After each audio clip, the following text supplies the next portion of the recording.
Alright, hello. So today on Peachy King Garage, I'm going to be showing you how to turn your factory sway bar links into adjustable sway bar links. Now, in my case, it's for an older BMW, but it should work on just about any car with this style of link. Alright, let's get started. So what you will need is your sway bar links, of course. An angle grinder with a cutting wheel or a hacksaw will do. The correct hardware, which I'll get to in a second, and the correct size die. Some dial calipers and or tape measure, and some vice grips or a bench vise will do nicely. The first thing you want to do is take your sway bar link and measure the rod diameter, which in my case it is 0.355 inches, which is very close to 3/8. Now you want to find the closest size to whatever diameter your rod is, but this is where the hardware comes into play. You'll need one of these for each link. This is called a coupling nut, I believe, and 2 jam nuts for each link to lock it in place. Now this could be found at your average hardware store, but you might be better off ordering it so you can get a longer one of these, because the longer this is, more adjustability you'll have. Alright, so after you get your hardware sorted out, what you want to do is find the center of your link. Although that's not too terribly important. What's more so important is how much of the actual link you cut off. And so for that, you'll need to know what you're trying to accomplish. In my case, my coilovers have the sway bar links hand welded on, so they're not exactly in the same spot, which is causing some preload and causing my car to lean. Which that is the primary advantage of having adjustable sway bar links, is you're able to take any preload out of the sway bar that might be present, and also when lowering or raising the vehicle, the geometry of the sway bar can be changed depending on how it's mounted, where ideally you want it level so you get the most amount of leverage. So say if you wanted to extend your link, you could just cut it in half and use the coupling to allow you to pull them farther apart. But if you are lowering and you may need to shorten the link, you'd want to cut about 1 inch off or so in the center, depending on how much coupling you have and how much adjustability you need. It's time to stop talking and start the work montage.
So I've cut about a little less than 1 inch off in the middle, and since my coupling is 1 3/4 here, if I wanted to make it the same length that it was, I'd still have adequate thread engagement, and I could even go a little bit longer if need be, but I know I need to go shorter, so I can go that much shorter.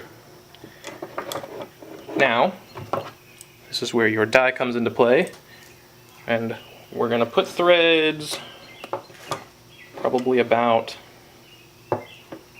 1/4 down on both sides, so I have enough for the jam nuts to go all the way on and have full adjustability.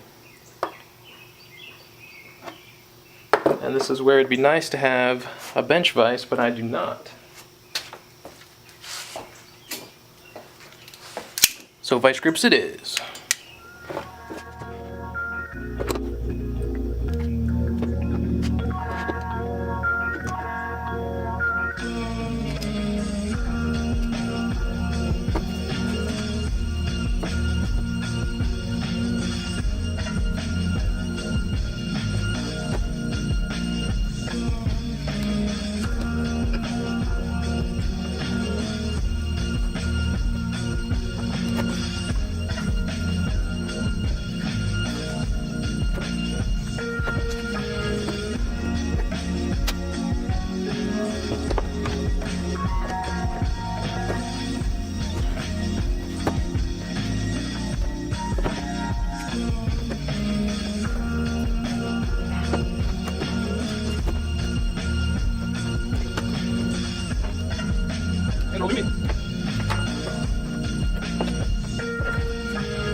Hell yeah. Now we're getting somewhere.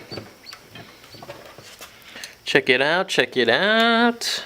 We have, focus, focus, focus, focus, focus. Some very sensual new threads here, about 1.5 inches of them.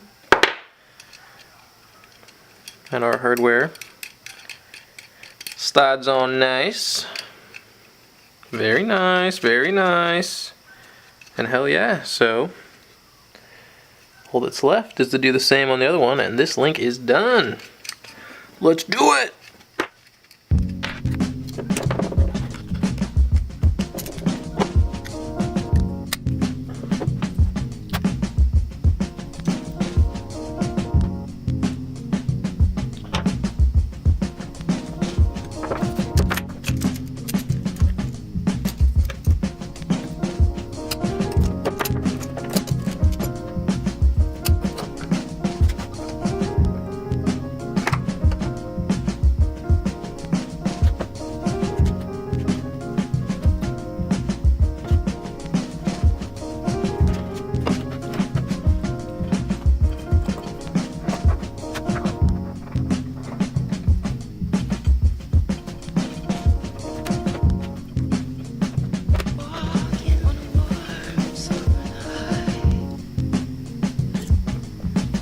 Gotta stay safe when you're working on cars.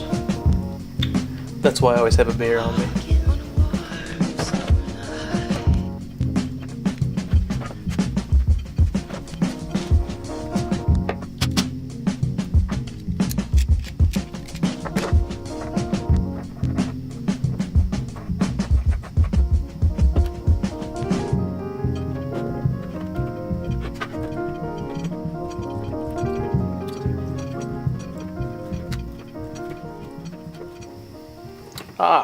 This is a perfect time to explain why having your sway bars level is important, because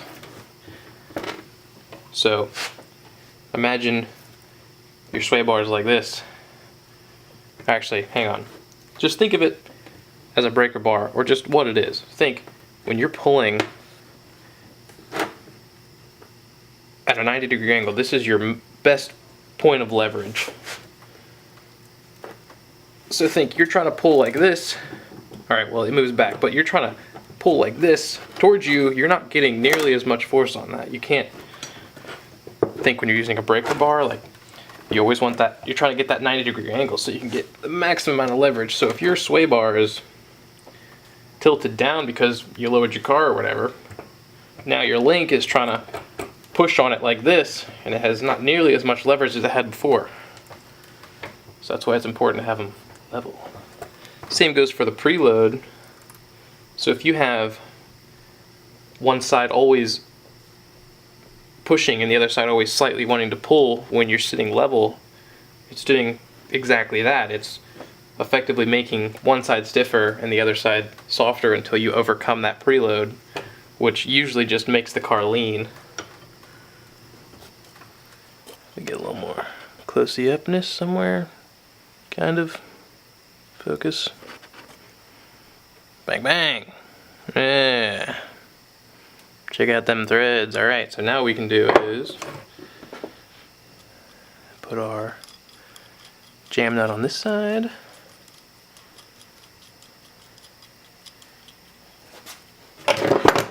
Find your other jam nut that of course I lost. Grab a new jam nut because you lost the original one. Thread on your here Color-O-Matic 9000. Ooh. Oh fuck. Hands are too wooby. Alright, maybe it's my threads that suck.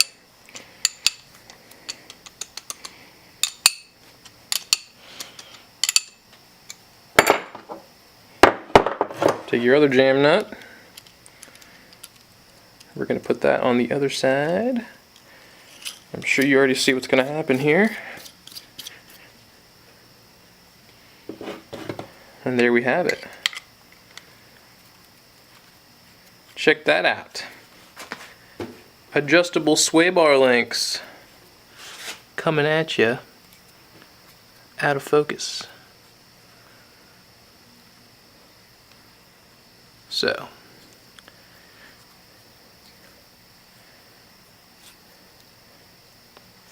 now if I was really slick, I could have put the, I guess, reverse thread on one side, so if you spun this it would pull them out or push them in.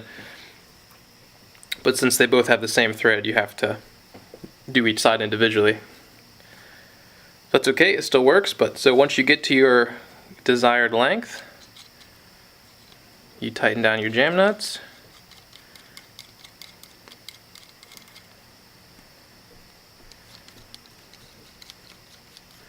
And bang, it looks like semi-professional. So why pay over $100 for an actual pair of adjustable sway bar links when you can make your own for less than $5 and less than an hour of time? That's pretty awesome. Look at that. A little, yes, there we go. Something in that area. Yeah. Bang. At least 3 threads, if not more, you want engaged. Because it is going to have some serious push and pull on it. But that is a good reason to make sure you're getting quality hardware. This is a grade 8, so I'd say at least a grade 8 for that, if not better. Make sure you know exactly how long your threaded part is, so when you have it inserted you can measure and know how much thread you have engaged. So there's a +1 for doing things accurately, so you can know how much thread you have engaged. But there's not much more to it than that. Bang, I'm just gonna sit here and look at it and keep showing off. Hell yeah, shit's sick. Alright, so with our first sway bar link complete, next step would be to repeat it on the other one, but I'll save the process. And after you get your other one done, it's time to go install it in the car. So it'll be different for everybody, but general idea is get the first link so the sway bar sitting level, and then match the second link so it just slides right in, eliminating any preload, and then you should be good to go. I made this video because I didn't see anything else around like it, but if you've done this before, please let me know, or if this works for you, please let me know. I would appreciate any feedback. But I think this is an awesome idea that everyone should do, because there's no reason to pay $100 for sway bar links, and it's much more fun to make it yourself.